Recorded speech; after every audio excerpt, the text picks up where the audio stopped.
제가 이런 글을 읽은 적이 있습니다. 글의 제목은 경청, 도요타와 GM, IBM의 운명은 여기에서 갈렸다 하는 글입니다. 내용을 소개합니다.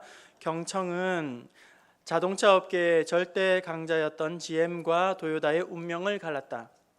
한때 세계 자동차 업계의 최고 봉이요, 미국의 자존심이요 상징이라 하던 GM은 고객 그리고 직원, 주주들의 말을 경청하지 않았다. 반면에 도요타는 직원들의 말을 잘 경청하였고 그들로부터 비용을 절감하면서도 품질 높은 자동차를 만들 수 있는 방법을 찾아냈다. 또 거대 기업이었던 IBM도 PC 혁명을 당시 고객의 말을 듣지 않았고 결국 죽어가는 공룡이라는 오명을 썼다.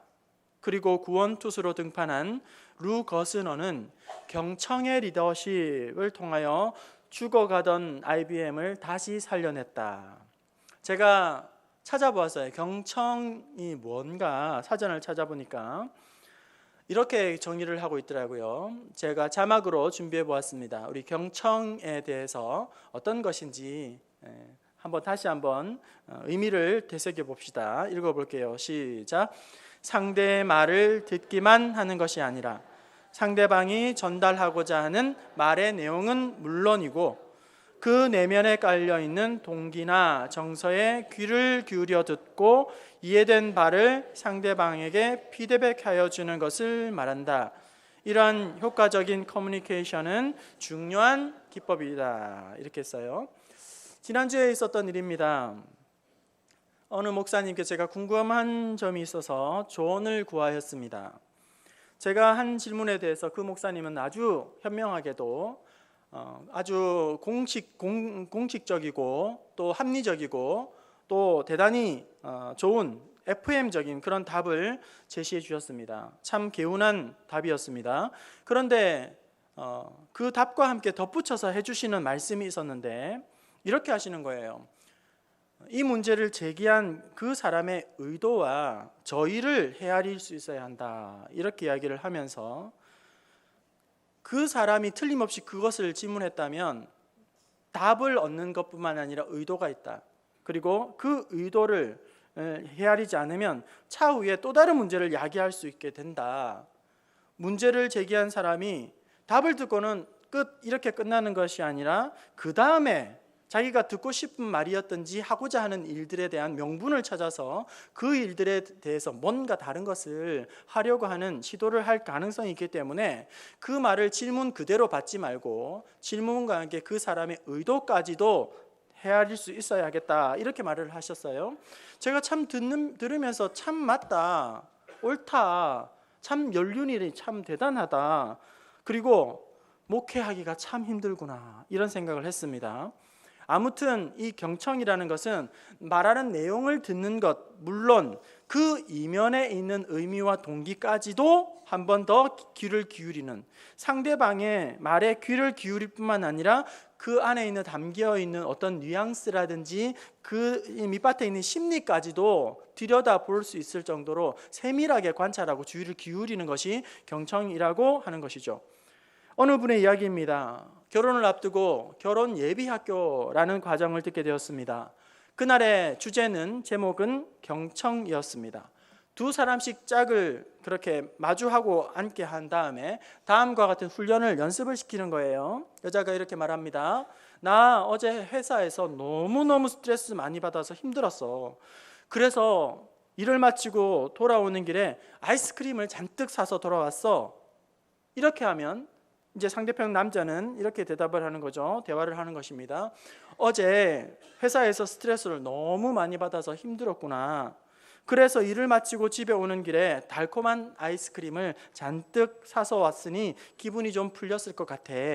이렇게 상대방이 호응을 해주고 대화를 해주게 되었을 때에 한결 마음이 놓이고 또 기분이 또 좋아지고 아주 존중받는 그런 느낌을 받더라는 거예요.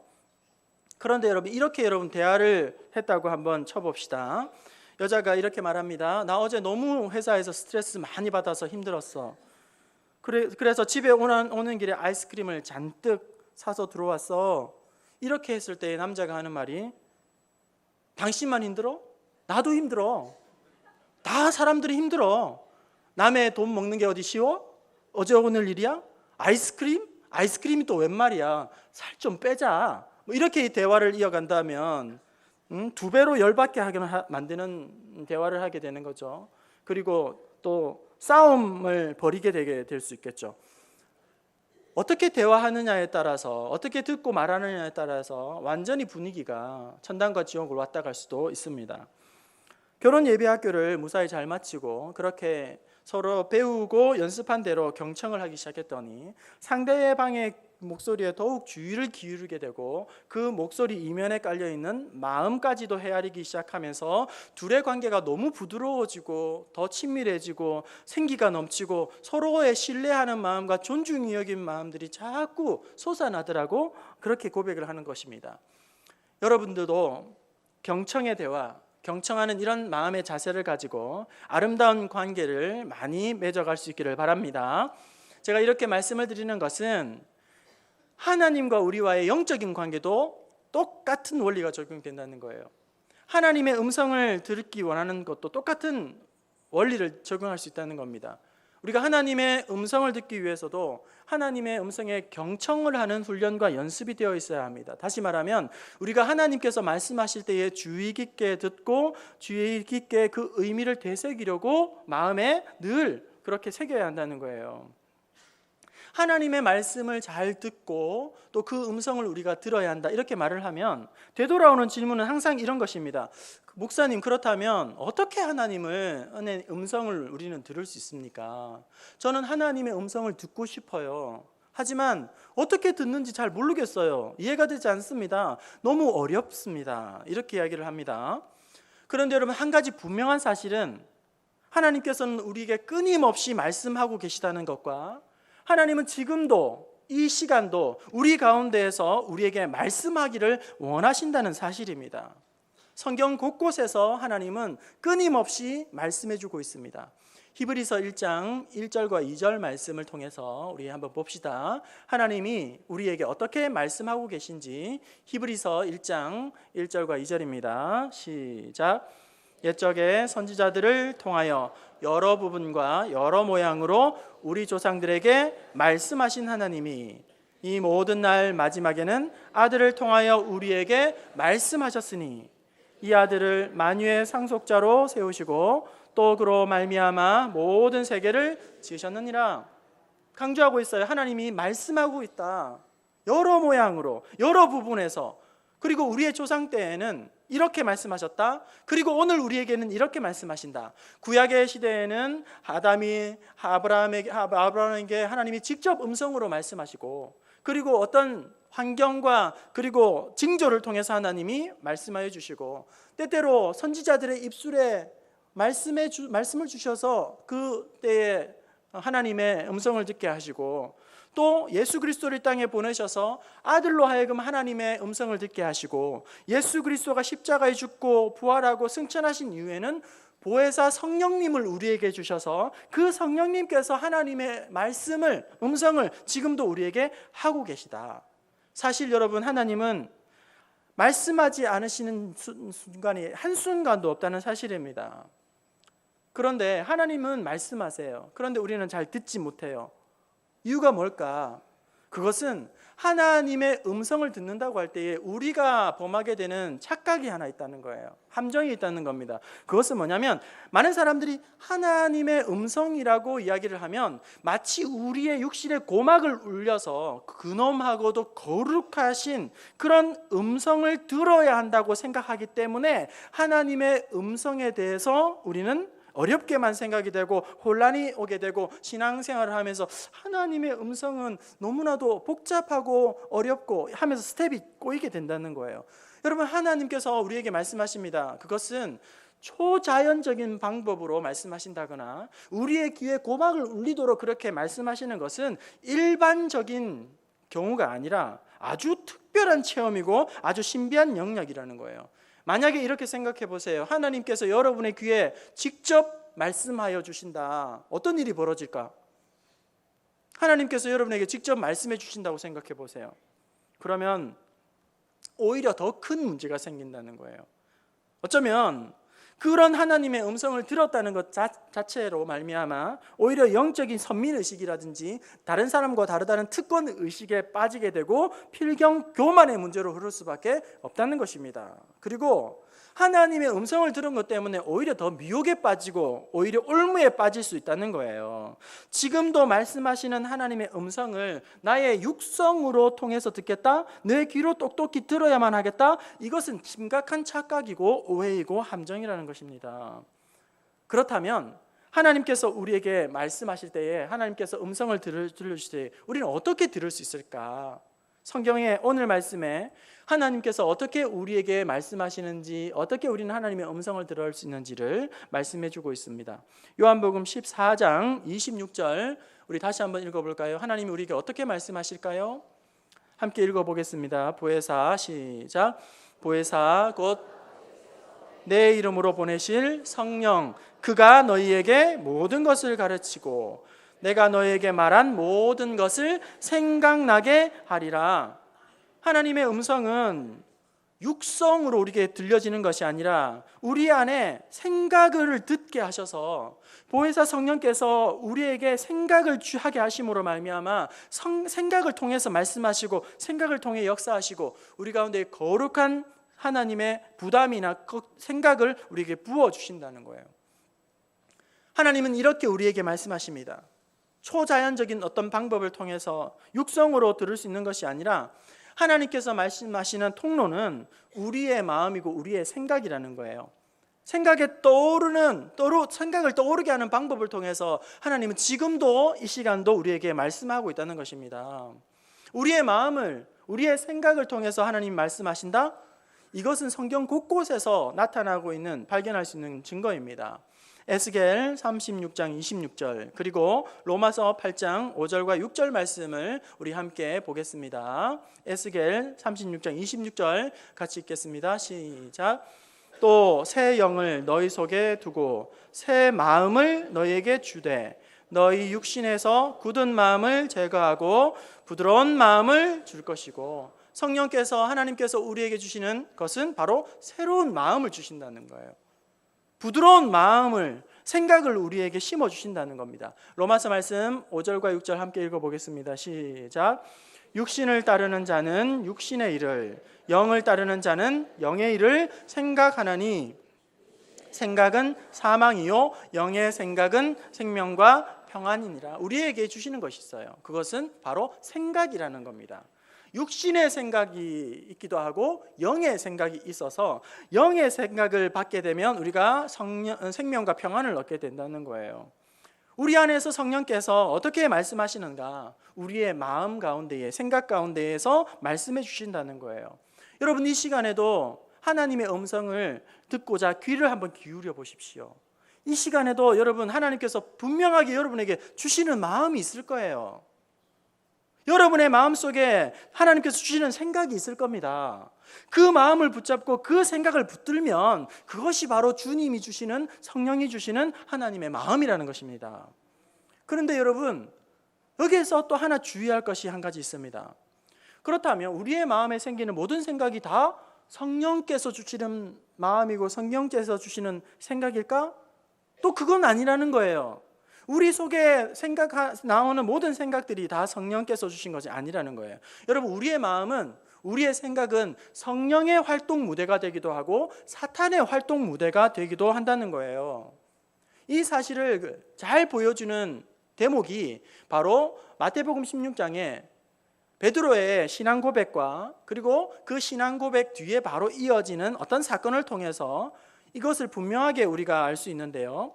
예수님께서 제자들에게 너희는 나를 누구라 하느냐 이렇게 질문하십니다. 그때 베드로는 주는 그리스도시요 살아계신 하나님의 아들이십니다, 이렇게 신앙 고백을 하게 되죠. 우리 말씀 마태복음 16장 16절 17절 말씀을 함께 봅시다. 베드로의 신앙 고백과 그 대답에 대한 우리 예수님의 이야기입니다. 함께 읽어볼게요. 시작. 시몬 베드로가 대답하여 이르되 주는 그리스도시요 살아계신 하나님의 아들이시니이다. 대답하여 이르시되 바요나 시몬아 내가 복이 있도다. 이를 내게 알게 한 이는 혈육이 아니요 하늘에 계신 내 아버지시니라. 참 잘했다 베드로야. 어떻게 이렇게 복된 말을 고백을 할 수 있겠니? 내가 너의 고백 위에 내 교회를 세울 건데 음부의 권세가 이기지 못할 것이다. 이런 칭찬을 받았어요. 아주 아름다운 칭찬을 받았죠. 그런데 이런 아름다운 고백이 혈통에서 나온 것이 아니라 뭐라고 이야기합니까? 내가 알게 한 이것이 혈통에서 나온 것이 아니라 바로 하늘에 계신 아버지께서 너에게 주신 마음이라는 거예요. 하나님께서 그것을 알게 하셨고 그것을 주신 생각을 베드로가 잘 고백을 하게 되므로 칭찬을 받았던 것입니다. 그런데 여러분, 똑같은 마태복음 16장 곧 이어지는 이야기를 보면 아주 재미난 사건이 나오게 되는데 16장 23절에 보면 예수님이 이제 십자가에 달리실 것을 제자들에게 예고를 하십니다. 그때 베드로가 예수님의 앞을 가로막습니다. 예수님, 그렇게 할 수 없습니다. 그것을 저희들은 용납하지 않을 것입니다. 예수님, 그렇게 하시면 안 됩니다. 이렇게 강하게 항변을 하게 됩니다. 예수님을 맡고 있는 이 베드로의 생각과 말은 어떻게 보면 주님을 참 위하는 것처럼 보이지만 예수님은 그 말을 한 베드로에게 어떻게 이야기하시냐면 사탄아 내 뒤로 물러가라 이렇게 말씀하세요. 사탄아 내 뒤로 물러가라 이렇게 호되게 책망을 하십니다. 그러니까 이 말씀은 베드로의 생각 배후에는 사탄이 있다는 말이에요. 배후에 이 사탄이 그 베드로의 생각에 영향을 주었다는 거예요. 여러분 지금 한번 보십시오. 지금 베드로는 마음에 품었던 생각과 말 때문에 지금 칭찬을 받았다가 진짜 호된 책망을 받고 있는 거예요. 생각과 마음 때문에 지금 천당에 갔다가 지옥에 갔다가 이렇게 하고 있는 거예요. 인간적으로 생각해 보면 베드로는 참 기특하죠. 예수님을 위하고 예수님을 걱정하고 예수님을 보호하려는 아주 귀한 생각을 했습니다. 하지만 그 생각이, 그 마음이 하나님께로부터 온 것이 아니라 이제 예수 그리스도가 십자가를 지고 구원의 사역을 완수하는 이 구원의 계획을 틀어막으려고 하는 바로 사단이 준 생각이라는 것이에요. 인간적으로는 너무 귀한 마음, 또 기특한 생각이지만 그것이 하나님께서 주신 마음이 아니라 어디까지나 사탄이 뿌려놓은 생각이라는 것입니다. 여러분, 하나님께서도 우리의 마음을 통해서 역사하시고 사탄도 동일하게 우리의 마음 가운데에서 일을 하고 있다는 거예요. 그렇기 때문에 우리의 마음에 생기는 많은 생각들을 우리는 잘 걸러내지 않으면 안 된다는 겁니다. 이렇게 저렇게 불쑥불쑥 떠오르는 생각들을 우리는 잘 분별하지 않으면 안 된다는 거예요. 어떤 필터를 통해서, 거름막을 통해서 체질을 하면서, 퀴즈를 하면서 이것이 하나님의 주시는 마음인가 아니면 사탄이 주는 유혹인가를 우리는 분리할 수가 있어야 한다는 겁니다. 여러분, 때때로 나 자신이 생각할 때도 너무너무 끔찍하리만큼 음란하고 부끄러운 생각이 불쑥불쑥 생길 때가 있습니다. 여러분, 그렇지 않습니까? 불쑥불쑥 만약에 이런 생각을 다른 사람이 알기라도 한다면 부끄러워서 어디에 다닐 수가 없을 정도로 창피한 그런 생각들이 우리의 마음속에 불쑥불쑥 생긴다는 거예요. 여러분 다 이걸 공감하실 겁니다. 그런데 여러분, 이것은 사탄이 우리 속에서 역사하는 것이죠. 아, 죽고 싶어. 저 사람 죽이고 싶어. 미워 죽겠어. 그리고 집을 뛰쳐나가고 싶어. 가출하고 싶어. 그리고 흥청망청 나 좀 즐기고 싶어. 타락하고 싶어. 음란한 행동을 하고 싶어. 이런 생각들이 사탄이 주는 생각이라는 거예요. 그렇기 때문에 잠언 4장 23절에 모든 지킬 만한 것보다 내 마음을 지키라. 생명의 근원이 이에서 남이니라 말씀합니다. 매우 중요한 말씀이에요. 우리의 마음에 일어나는 그런 나쁜 생각들, 부정적인 생각들, 음란한 생각들, 육신의 생각들, 악한 마음들, 마귀가 주는 그런 생각으로부터 우리가 우리 자신을 잘 보호하지 않으면 마귀의 생각을 마치 나의 생각으로 받아들이면서 결국은 마귀의 종로로 타는 삶을 살게 되더라는 것입니다. 앞서 우리 조규선 장로님께서 어제 있었던 그 큐어 관련한 기도를 하나님 앞에 올려드렸지만, 여러분 어제 부평광장 앞에서 큐어 문화축제가 일어났는데요. 큐어 문화축제, 참 이상한 말을 갖다 붙여서 큐어 문화, 왜 문화를 붙였는지 모르겠어요. 큐어 음란축제잖아요. 그리고 왜 이 아이들이 이렇게 하고 있는가? 왜 이렇게 사망의 죄악의 지옥의 길을 걸어가고 있으면서도 그것을 모르고 있는가, 깨닫지 못하고 있는가, 이런 생각을 하면서 여러분, 마귀가 어떤 경로를 통해서 이런 생각을 심어주었던 것이죠. 모든 사랑은 아주 고귀한 거란다. 모든 사랑은 고귀한 거야. 사랑에는 차별이 없는 거야. 그 어떤 것도 존중받아야 돼. 그건 우리의 권리야. 이렇게 생각을 하게 된다는 거예요. 그리고 동성애는 유전이야. 그건 너가 선택할 수 있는 게 아니야. 그냥 태어나면서부터 너는 어쩔 수 없는 거야. 그렇기 때문에 너는 너의 의지와 상관없이 그냥 그렇게 살아야 돼. 그런 이야기가 불쑥 들어오면서 그 생각에 이제 빠지게 되는 것이죠. 마귀에게 속은 것이죠. 마귀가 주는 생각을 마치 자기의 생각이라고 믿어버리게 되는 것이죠. 동성애자들이 이렇게 말합니다. 인권 이렇게 말을 하는데, 여러분, 진정한 인권은 동성애자가 되지 않는 거예요. 하나님께서 인간을 창조하실 때에 원래 인간을 그렇게 창조하지 않으셨어요. 인간다움이라는 것은 동성애를 하지 않는 것이 진짜 인권이고 진정한 인권을 지키는 것입니다. 악한 마귀가 여러분 실제로 막 무서운 뿔을 달고 피를 흘리면서 다가와서는 온갖 끔찍한 이야기를 하고 거짓말을 하고 음란한 것을 말하고 부끄러운 일을 하라고 한다면 우리는 금방 알아차릴 거예요. 금방 이 사탄을 대적할 겁니다. 예수 이름으로 물러가라고 이야기할 것입니다. 그런데 마귀는 그렇게 뿔을 달고 나타나서 우리를 유혹하는 것이 아니라 우리의 마음 가운데에 와서 가라지를 뿌려 놓는다는 거예요. 그렇기 때문에 그 불쑥불쑥 올라오는 그런 음란한 생각들, 나쁜 마음들, 그런 생각들을 우리는 잘 걸러내고 분별하지 않으면 안 된다는 거예요. 그런 생각으로부터 우리가 나의 마음을 지키지 못할 때에 사탄이 주는 생각을 마치 내 생각이라고 생각하면서 그 사탄에게 종노릇을 하게 된다는 겁니다. 이상에서와 같이 하나님은 우리에게 어떻게 말씀하시는가, 그리고 어떤 통로를 통해서 우리에게 말씀하시는가, 그리고 그 가운데 우리는 어떤 주의와 경계를 해야 하는가를 우리가 살펴보았습니다. 하나님께서는 지금도 이 시간도 끊임없이 우리에게 말씀하신다. 말씀하시되 초자연적인 방법을 통해서 말씀하시는 것이 아니라 우리 안에 거하시는 성령으로 말미암아 거룩한 마음과 거룩한 생각을 부어주시면서 말씀을 하시는데, 우리의 속에 생각하는 모든 것들이 다 성령이 주시는 것이 아니기 때문에 마귀가 주는 생각들을 걸러내어 잘 분별할 수 있어야 했습니다. 그랬을 때 여러분, 하나님께서 우리에게 말씀하시는데, 그렇다면 그 말씀을 우리가 더 잘 듣고 더 잘 깨닫고 더 잘 분별할 수 있는 아주 구체적인 방법은 없을까?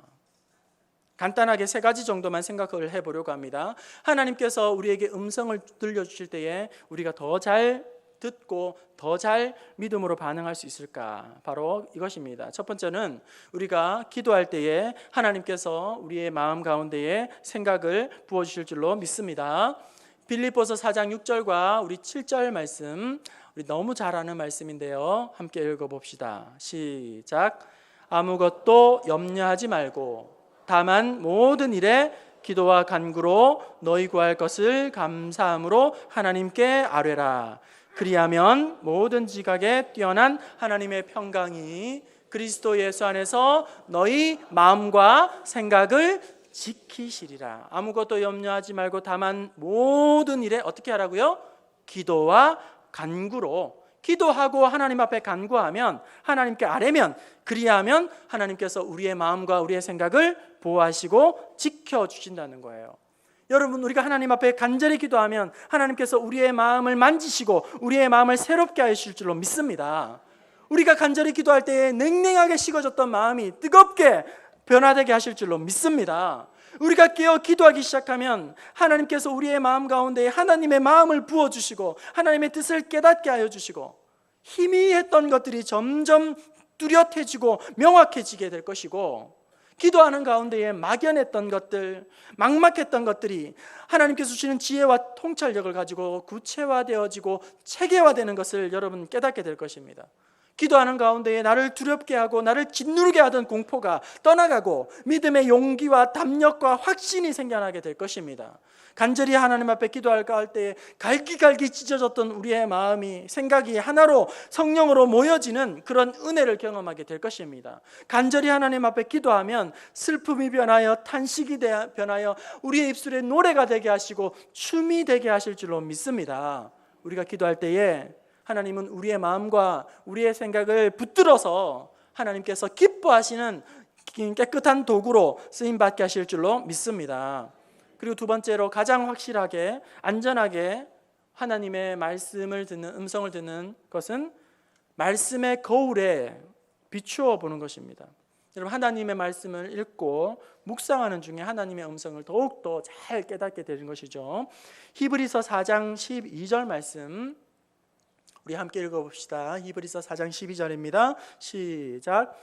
하나님의 말씀은 살아있고 활력이 있어 좌우의 날선 어떤 검보다 예리하여 혼과 영과 관절과 골수를 찔러 쪼개기까지 하며 또 마음의 생각과 뜻을 판단하시나니.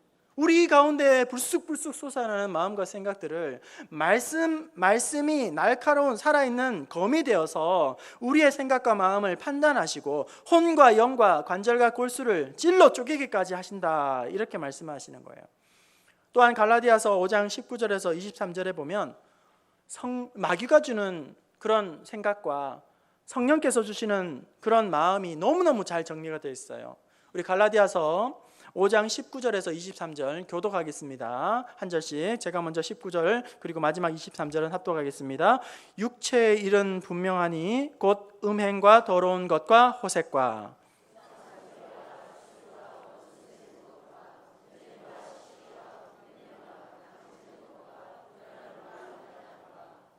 투기와 술 취함과 방탕함과 또 그와 같은 것들이라. 전에 너희에게 경계한 것 같이 경계하노니 이런 일을 하는 자들은 하나님의 나라를 유업으로 받지 못할 것이요.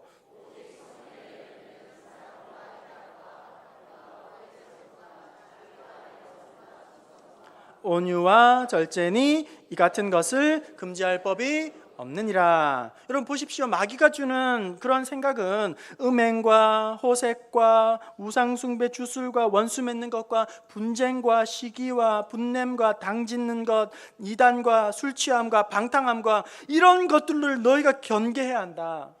이것을 취하는 자들은 하나님의 나라를 유업으로 받지 못한다. 우리가 하나님의 말씀을 읽는 동안 다시금 정신없이 살다가 깨닫게 되는 거죠. 마음의 감정을 풀어놓았다가 방목을 하다가 말씀을 만나면서 다시금 이 경건의 허리끈을 조여 매기 시작하는 것이죠. 이것이 하나님이 주시는 마음이 아니라 사탄이 나를 넘어뜨리기 위해서, 경건으로부터 나를 무너지게 하기 위해서 나의 마음속에 가라지를 뿌렸구나 하고 정신을 바짝 차리게 되는 것입니다. 이후에 이어지는 성령께서 우리에게 주시는 마음은 무엇입니까? 사랑과 희락과 화평과 오래 참음과 자비와 양성과 충성과 온유와 절제라고 말을 합니다. 우리 안에 떠오르는 생각들을 이 말씀의 거울에 비추어 보게 된다면, 말씀의 잣대에 재어 보게 된다면 우리가 이것이 하나님의 음성이고 하나님의 뜻인지 마귀가 주는 것인지를 우리는 분명하게 발견할 수가 있다는 것입니다. 마지막으로 하나님의 음성을 어떻게 우리는 알 수 있는가? 우리에게 주어진 환경과 우리에게 주어진 상황을 잘 주목해 보아야 한다는 겁니다. 하나님은 우리에게 주신 환경을 통해, 상황을 통해서 길을 열기도 하시고 길을 막으시기도 한다는 거예요. 사도행전 16장에 보면 바울 일행이 2차 전도 여행을 이제 떠나려고 계획을 하게 됩니다. 그들의 마음속에는 소아시아를 품게 됩니다. 소아시아를 전도할 계획을 가지게 되었고 디모데라는 아주 신실한 그런 일꾼도 동력자도 얻게 되었습니다. 만반의 준비를 다하고 이제 그곳으로 떠나려고 하는데 하나님께서 2번이나 그곳에 가지 못하도록 길을 막으신다는 거예요. 사도행전 16장 우리 6절과 7절을 함께 읽어보겠습니다. 사도행전 16장 6절과 7절입니다. 시작. 성령이 아시아에서 말씀을 전하지 못하게 하시거늘 그들이 부르기아와 갈라디아 땅으로 다녀가 무시아 앞에 이르러 비두니아로 가고 에스되 예수의 영이 허락하지 아니하시는지라.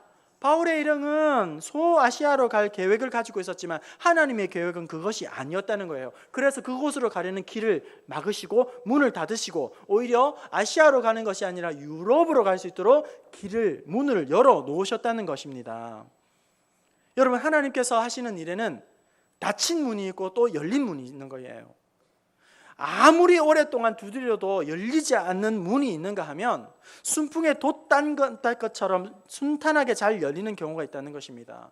때때로 하나님께서는 우리가 생각하기도 싫은 상황 가운데에 몰아넣을 때도 있습니다. 막막한 그런 곳으로 몰아넣을 때도 있습니다. 그때에 우리는 이 주어진 상황의 가운데에 하나님의 뜻이 무엇인지를 주의 깊게 살펴야 하는 것입니다. 막고 있는데 그것을 꾸역꾸역 고집 부리면서 끝까지 버티는 그런 것이 아니라 하나님께서 막으셨다면 막으신 이유가 틀림없이 있게 되는데 그 하나님의 뜻을 깨닫고 그 뜻에 하나님의 뜻에 기쁘게 순종할 수 있어야 한다는 것입니다. 말씀을 이제 마치려고 합니다. 여러분, 이 세상에는 너무 많은 소리들이 지금 넘쳐 흐르고 있습니다. 과거에는 TV 채널이 고작 2개, 3개, 4개 정도였다면 지금은 TV 채널을 셀 수 없을 정도로 뭐가 뭔지 모를 정도로 혼란스럽게 많은 그런 방송 매체를 접하고 있습니다. 거기에 공중방송뿐만 아니라 1인 방송, 유튜버까지 세상이 온통 소리를 내면서 홍수를 이루고 있습니다. 자기 말이 맞다고, 자기 말이 옳다고 그렇게 하는 말장이들이 얼마나 이 땅 가운데 많은지 모릅니다. 또 여러분, 내면의 소리는 어떻습니까? 내 자아의 소리는 어떻습니까? 세상이 하는 그 소리에 비교할 수 없을 정도로 헝클어져 있고 복잡하게 얽혀 있는 것이 우리 안에서 들리는 소리인 것이죠. 이 많은 소리들이 하나님의 음성을 가리고 있는 것입니다. 하나님의 음성을 듣지 못하도록 우리의 귀를 닫고 우리를 너무나도 미혹하고 있다는 거예요. 어지럽히고 있다는 것입니다. 혼란스럽게 만들고 있는 것이죠. 육신의 소리, 자아의 소리, 마귀의 소리, 이 세상의 소리, 이 많고 많은 홍수의 시대 가운데에 우리가 생명처럼 붙들어야 할 소리는, 그것을 붙잡고 싶어하는 우리의 소리는 바로 하나님께서 우리에게 주시는 마음이요, 하나님의 주시는 성령의 음성으로 우리가 들어야 한다는 것입니다. 오늘도 마귀의 소리를 듣고 사망으로 달려가는 인생들이 있습니다. 자기의 육체의 소리에 듣고 즐기며 그렇게 흥청망청 살아가는 인생들도 있습니다. 하지만 여러분, 그런 인생이 아니라 오늘 우리 가운데에서 주시는 세미한 음성이라 할지라도 하나님의 성령의 음성을 듣고 그 음성을 듣고 나아가게 된다면 우리는 생명 안에 거하게 되고 풍성한 은혜들을 때때마다 생명의 꼴을 먹고 누리게 하실 줄로 믿습니다. 허탄한 것에 여러분의 생각과 마음을 방치하지 마시고 오늘도 우리에게 들려주시고자 하시는 그 성령의 음성, 하나님의 뜻에 귀를 기울임으로 말미암아 그 뜻대로 순종하는 가운데에 아름다운 성령의 열매가 주렁주렁 맺어지고 감사와 찬송이 입술에 넘쳐나는 저 여러분 될 수 있기를 주님의 이름으로 축원합니다.